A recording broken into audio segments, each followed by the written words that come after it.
दर्पण है, चौपाई है 6 नंबर की चौपाई है, 8वीं चौपाई है। माता बुद्धि के सागर सदगुरु महादेव अक्षरातीत पिया श्री प्राणनाथ जी अपनी इस वाणी के माध्यम से अपने प्यारे परम धाम के लाडले सुंदर साथ जी जो सुंदर साथ ब्रज में खेले, जो सुंदर साथ रास में खेले, और वही सुंदर साथ परम धाम जाने के बाद जो इच्छा विलासाएं हमारी रह गई थी उसको पूर्ण करने के लिए फिर राज्य ने हमको संसार में तीसरे ब्रह्मांड में भेजा है। तो सुंदर साथ जी हमारे धनी हमारे वास्ते यह वाणी लेकर आए और इस चौपाई के माध्यम से कहते हैं कि वाणी लेकर आए। तो कौन लेके आए? सबसे पहले कुंजी ले आए हमारी श्यामा महारानी स्वरूप सदगुरु धन श्री देवचंद्र जी, जो कौन है? ब्रह्मानंद राज्य के अंग श्यामा जी जो आनंद स्वरूपा है, वही आनंद स्वरूपा श्यामा जी अवतार पूरन आवेश जियो आधार धाम धनी की अंगना सदगुरु देवचंद जी महाराज। चौपाई है सतगुरु मेरा श्याम जी मैं आइंदे चरण रहूं और सन्मत मेरा याई सो सदा रहूं। ये इसका चौपाई का पहला नंबर का जो आया है। तो आप यदि कहते हैं कि मेरे सदगुरु कौन है? श्याम जी। हमारे कौन श्याम जी हैं? हमारे अक्षरातीत राज्य महाराज जी के जो चरण है। संसार में कोई गुरु नहीं है, अपने यहाँ कोई गुरु शिष्य का संबंध है ही नहीं है, अपने यहाँ तो सीधा सदगुरु, क्योंकि सदगुरु सीधा अपना लिंक जोड़ता है, तारतम जोड़ता है सीधे परम धाम से। तो मेरे जो सदगुरु हैं, मेरे सदगुरु ने आकर के हमको इस माया से निकाला है। तो मेरे सदगुरु कौन? मेरे श्याम जी हैं। श्याम जी यानी कौन? हमारे धनी हैं, हमारी श्यामा स्वरूप है, क्योंकि राज्य की तो अंग श्यामा। तो हमारे सदगुरु में उनके चरणों में अहनिस निस दिन ग्रहिए प्रेम सो श्री जुगल स्वरूप के चरण और निर्मल होना यही सो और धाम वर्णन। निस दिन अहनिस हमको क्या करना चाहिए? अपने धनी के चरणों का याद करना चाहिए, अपने जुगल स्वरूप के चरणों को याद करना चाहिए, क्योंकि हमारी ये परम धाम की ये रहनी है। क्योंकि सदगुरु चरण को क्षेत्र है, आया कभी पद्धति में। हमारे सदगुरु यानी हमारी श्यामा स्वरूप हैं, हमारे राज्य महाराज हैं, जुगल स्वरूप हैं, उनके चरण ही हमारा क्षेत्र है, हमारी आत्म संतुष्टि का ठिकाना है, हमारे आत्मा धर्म के चरण है। चरणों से ही हमको सब कुछ मिलता है। हम किसी के चरण प्रणाम करते हैं तो पूरा जो ऊर्जा होती है, जो पूरा वाद्य जो आशीर्वाद होता है, उस बंदे के ऊपर अपन उसको रखते हैं कि खुश रहो, प्रसन्न रहो। इसलिए चरणों को प्रणाम किया जाता है, पूरी शक्ति उसको दी जाती है। इस शक्ति देंगे तब तुम्हारे पर कृपा आएगी। तो चरणों से हमको कृपा मिलती है। ऐसे हमारे और मेरा सम्मान मेरा यही सो किनसे? इन चरणों के। किनके?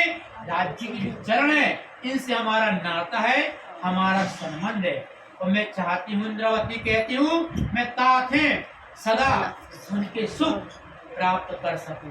इन चरणों में को हम निस्दिन ग्रहण करते रहे, हमारी चित्तवृत्ति धनी के चरणों में लगी रहे, क्योंकि चरण ही राज्य महाराज की शोभा और हमारे धनी की कृपा है। तो इंद्रावती जी के द्वारा अब ये चौपाई जो आज अपना परिवार में चौपाई राज्य का जो हुक्म निकला है, कहते हैं कि जा कारण माया रची शास्त्र भी ता कारण खेल भी यही देखसी और अर्थ भी जैसी इन। अच्छी चौपाई निकली है। तो प्यारे सुंदर साथ जी, ये जो पूरा संसार है और इस संसार में आकर एक चिरंतन वाणी है, ये सर्वदेवी चर्चा है। जब आप अक्षर की प्रिय प्राणनाथ जी तो साक्षात परम धाम में मूल स्वरूप विराजमान है, उन्होंने अपनी लीला कहाँ करनी है, कहाँ हमारा घर होगा, कहाँ सुंदर साथ का निवास होगा, पहले राज्य ने अपने दिल में ले लिया कि वो कौन सा होगा, भारतवर्ष होगा। और भारतवर्ष में हमारा एक बुंदेलखंड होगा, और बुंदेलखंड में हमारा पन्ना धाम होगा, जहाँ पर आकर के हम ये लीलाएं अपनी सुंदर साथ को यहाँ पर बैठा करके परम धाम पे 25 पक्षों का सुख देंगे। अभी राज्य महाराज जहाँ जहाँ प्रचार प्रसार कर रहे हैं, कहीं परम धाम के लिए कोई बात नहीं, देश की बात, राष्ट्र की बात, और परम धाम यहाँ से हमको अपने राज्य के पास जाना है।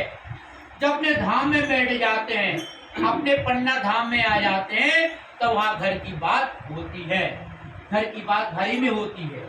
तो वहां पर आकर के ऐसे ही चिरंतन वाणी के द्वारा वो पन्ना धाम है, इस पन्ना धाम के लिए पहले से ही शास्त्रों में, पुराणों में, महेश्वर तंत्र में आप जब अमर कथा सुनाई गई, दुनिया के लोग चाहते अमरनाथ तो जाते हैं, लेकिन अमरनाथ कौन सा स्थान है, कौन सा स्थान अमरनाथ है, क्यों जाते हैं, वहाँ क्या हुआ था।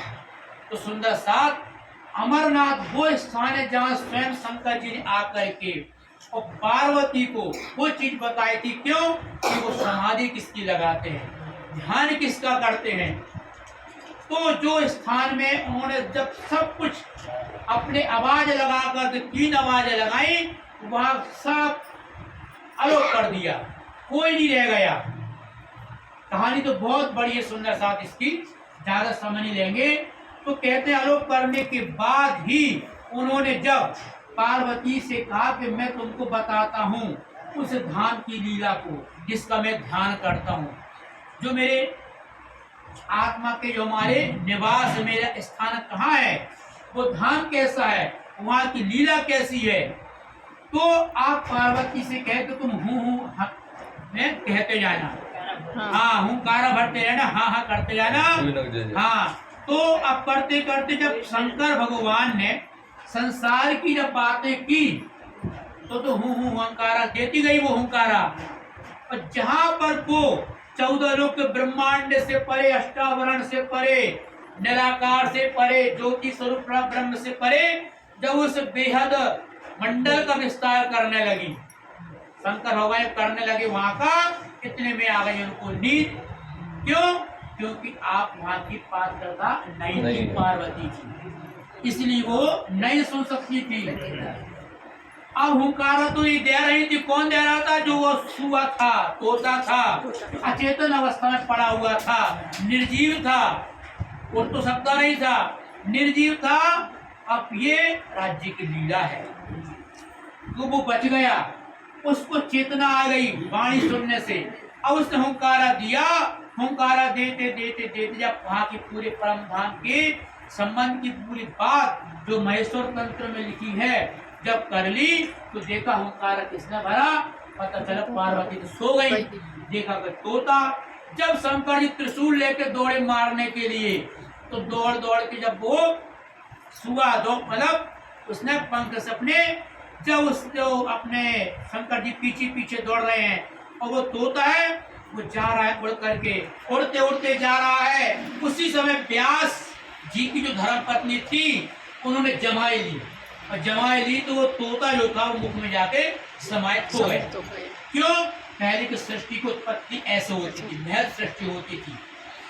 जमाई ले ली, 12 साल तक त्रिशूल लेके उनके दरवाजे पर बैठे रहे। क्यों? क्योंकि ये ब्रह्म ज्ञान है, ये ब्रह्म ज्ञान को ऐसे नहीं बताया जाता था, ये ब्रह्म ज्ञान को पात्र जो होते थे उनको ये ब्रह्म ज्ञान दिया जाता था। पार्वती पात्र नहीं थी तो नींद आ गई, तो तोते ने सुना, तो कैसे सुना, 12 साल बैठे रहे, और यहाँ पर उनकी पत्नी परेशान। अब यहाँ पर तो अब 12 साल तो बड़े हो गए, जो जीव था।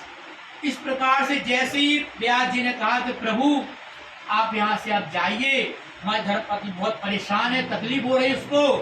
तो जब अनुनय विनय करने के बाद जब ये चले जाते हैं शंकर जी, तब वो आप आते हैं कौन, सुखदेव मुनि, और सीधे जंगल की तरफ जाने लगते हैं। जंगल की तरफ गए तो व्यास जी ने पुकारा, बेटे बेटे बेटे। क्यों? क्योंकि व्यास जी तो 18 पुराण के ज्ञानी थे, 18 पुराण उपनिषद सब पे रचयिता है, लेकिन इनको माया अभी शेष थी।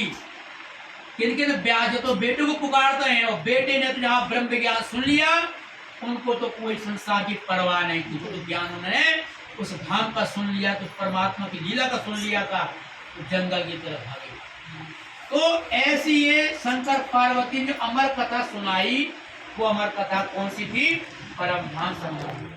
वही शंकर भगवान जी जब पार्वती को लेकर के और विचरण करते करते जा रहे थे, तो जहाँ पन्ना धाम में जो ब्रह्म चबूतरा है, जहाँ आज गुम्बद जी मंदिर बना हुआ है, उस भूमि पर जब रुके, रुकने के बाद जब उस भूमि को प्रणाम किया, तो पार्वती ने पूछा यहाँ तो कुछ नहीं है महादेव, किसको प्रणाम कर रहे हैं?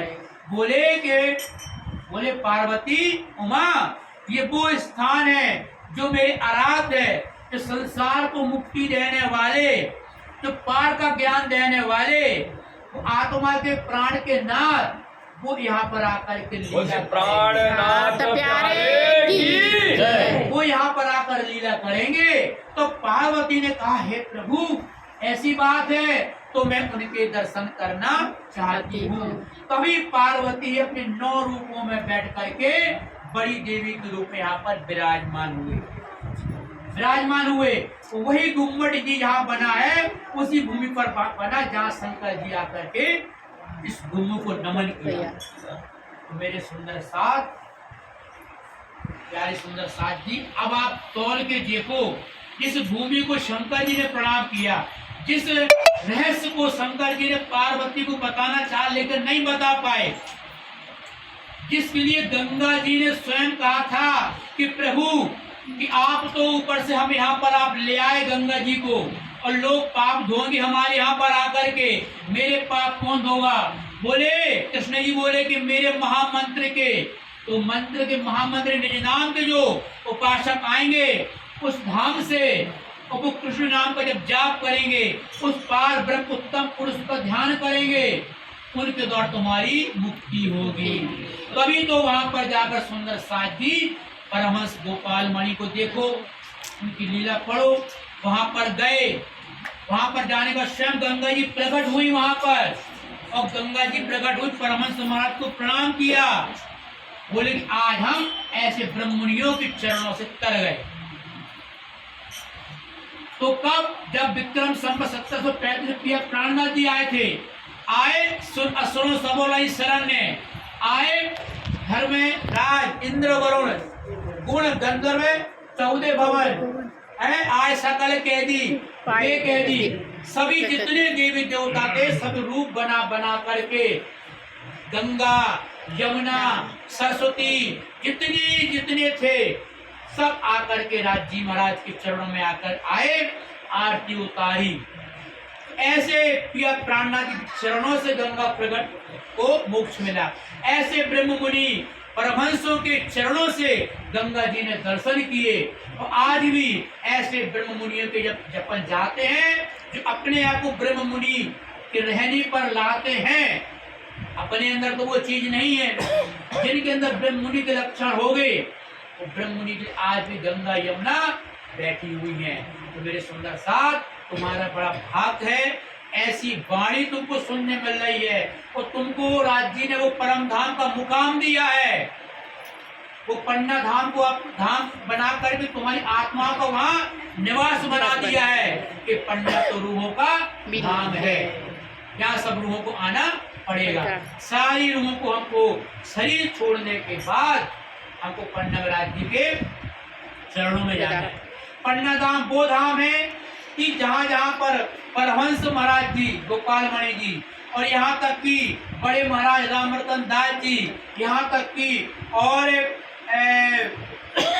मतलब बहुत कुमानदास जी, इतने बड़े बड़े ब्रह्म मुनि बहुत ऐसे हो गए जिनको स्वयं सुंदर साथ ने उनको प्रवेश करते हुए देखा कि निज मंदिर में इंद्रावती के हृदय धाम में पिया प्राणनाथ जी के चरणों में आकर के इस सूक्ष्म रूप में सब वहां पर सब विराजे। गुम्बद जी को परिक्रमा खाली नहीं है, क्योंकि एक समय सुंदर साथ कोई वहां पर बैठे हुए थे, कोई संत महात्मा पहाड़ से आए, वो परिक्रमा लगा रहे थे, तो किसी ने टोक दिया, भाई महात्मा जी आप ऐसे परिक्रमा क्यों लगा रहे हो उचक उचक के? बोले कि तुमको पता नहीं है, एक पैर रखने की जगह नहीं है इस स्थान में, ये पूरा भरा हुआ है, इसलिए मैं ऐसा परिक्रमा लगा रहा हूँ। क्यों? उनके पास वो पावर था, महात्मा के पास वो दृष्टि थी, वो रहनी थी, उस हिसाब से उनको दिखते हैं। ऐसे कई अलौकिक घटनाएं पन्ना धाम में होती हैं और होती हैं, और साक्षात जहाँ राज्य महाराज अपने विराजमान रूहों का इंतजार कर रहे हैं। तो मेरे सुंदर साथ तुम्हारे वास्ते वाणी आई। तो इंद्रावती कहती है कि जा कारण माया रची, हे मेरी आत्माओं संसार बनाने की हमें क्या जरूरत थी? क्योंकि अक्षर भगवान तो कई ब्रह्मांड बनाते थे और कई ब्रह्मांड मिटा देते थे, हमें काय को? लेकिन तुमको देखना था झूठा खेल, तुमको देखना था आग पानी पत्थर की पूजा करनी थी, इसलिए तुम्हारे वास्ते माया को बनाया। माया तुम्हारे लिए रची गई है। और ये शास्त्र आए ना जितने, वेद पुराण रामायण, रामायण भी कहती है कि नेति नेति कहे वेद निरूपा, निजानंद निरुपाधि अनुपा, शंभु ब्रंति विष्णु भगवाना, उपजय जासु अंशते नाना। जिसको अगम ज्ञान के निगम कहा, जिसको वेदों ने कह दिया, और जिनके द्वारा ऐसे असंख्य ब्रह्मा विष्णु महेश बनते हैं और मिट जाते हैं, ऐसा वो धाम है। तो ये सुंदर साथ तुम्हारे लिए सब कुछ बनाया गया है। तुम तो अपना पावर को समझो, अपने आप को समझो। शास्त्र भी तुम्हारे लिए रचे गए हैं, चाहे भागवत हो, चाहे पुराण हो, चाहे वो कतेब ग्रंथ हो, कोई भी ग्रंथ है, तुम्हारी बातें तुम्हारे लिए रचे गए हैं। और कहते हैं इंद्रावती जी खेल भी यही देख सी, संसार में खेल देखने आए ना माया का, तुम भी खेल देखोगी, उस लज्जत का स्वाद लोगी।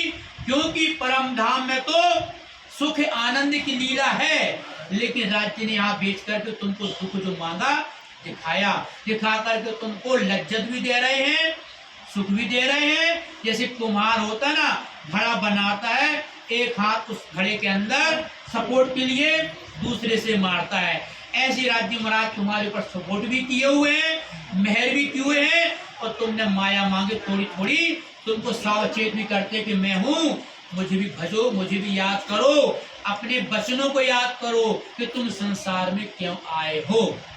तो खेल भी तुम देखोगे, और खेल देख करके इस ब्रह्मांड में इसका लज्जत जो है ना, स्वाद, अर्थ जो इसका है, चाहे शास्त्रों का अर्थ हो, चाहे संसार में लज्जत लेने का अर्थ हो, इश्क लेने का, तो तुम ही समझ सकते हो कि दुख के बाद क्या सुख की चीज होती है। क्योंकि सुख में तो सुखदायम स्वाद ना ऊपर, कोई स्वाद तो नहीं है।